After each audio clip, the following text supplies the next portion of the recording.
So I started on fixing the fuel pump issue. You drop the spare, you drop this spare tire holder, gas tank straps.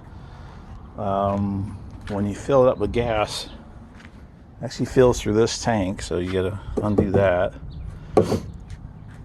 On this truck it has these. This goes to the other tank. Once this fills up, it drains into the other tank. But this is the second truck I've had with this issue. You can see the problem. So the fuel pump probably works fine. It's just the stupid hose is brittle and falling apart like that. But I've already bought another fuel pump, so I really don't care. This probably was probably thinking it was like, hey, I'm pumping gas, but nothing's happened. So I got another cinder. So I'm going to hook this back up. I want to make sure that the gauge works correctly. When this is showing full and the other one's showing full, I'm going to have to get the other one out, because I have to change, just like all the GM pumps that come with a new connector.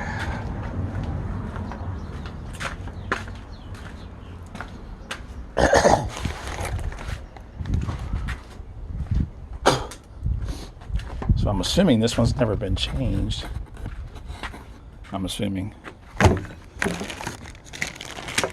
I'd say it's probably 20 years old. But the other truck I bought was the same problem. They said it needed a motor.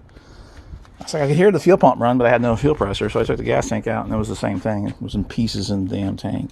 I put a new hose on it. The truck ran and drove fine.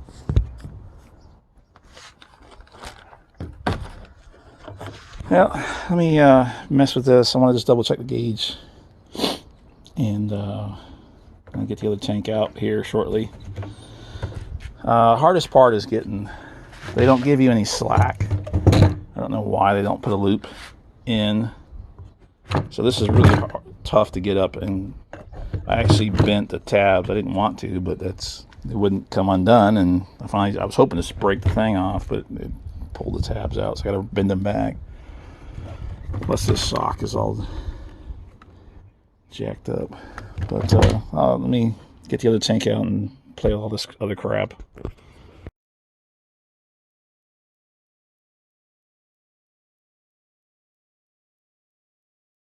Okay. Well, since the previous owner cut an access door for the main tank, I don't know if you can see it. Let me see if I can zoom in. See the screws? I am not removing the main tank. At least then if I need to change the pump, I know I just take the seat out and get to that access door. But anyways, I put the secondary cinder back in, the original one, and just to see if the gas level changed at all, and it doesn't on the scanner. So I'll go ahead and change the wiring. If you get, oops, let me zoom back out here. If you get one of these, and of course they use the main pump wiring, green is gray, which is normally fuel pump power on GM, and black is still black. I did the striped wire to the striped wire for the cinder, and I did purple to the blue. I don't think it really matters on those two, but that's how I did it. So now that I got the new connector on, I'm going to finish putting the main tank back in, and then put this tank back in. So give me a minute and I will do all that. So I got the all the fuel pump stuff done. Of course I forgot the damn key. But anyways, when I put the new fuel pump in, the secondary cinder still wasn't reading. And I had two other codes that I thought were unrelated, and I had a P131 and a P151, and then I had a P1432. Well, all those codes have something in common. And so I did some wiring check. I used GM's flowchart, which is, GM's flowchart kind of sucks. At least I've had to deal with before. Sometimes they give you the right information in the wrong spot. And so it was telling me there was a short to ground between the harness that goes from the fuse box to the fuel pump. Well, I checked the harness, I didn't see anything, and then I checked for a short to ground with a wire DVOM, and I didn't find one. Well, down the list it says, if you did all this, possibly bad PCM, replace PCM. Well, I figured that was a little bit easier to do than some of the other stuff that was telling me to do before that. And so I grabbed the PCM out of the black truck that I recently sold, which was an 01, and I flashed the stock tune for this Suburban in it. I put it in there, and then all of a sudden now both my levels were showing on the scanner like they were supposed to be.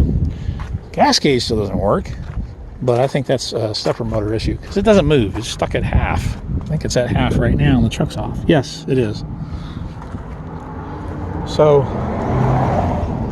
and it would throw those all three of those codes at the same time and would immediately come back. And none of the codes have come back now. So I don't have these weird oxygen sensor codes anymore, because I checked for power and everything, and I had power at the sensor and everything, and I was like, this is strange.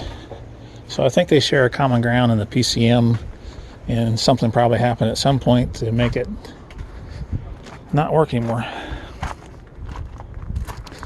I'll post up the picture of the flowchart for the wiring stuff too. But I'm gonna put it. I have another cluster in storage. I'm gonna grab that just to verify that the gas gauge works, and then send this cluster out to get the stepper motor replaced.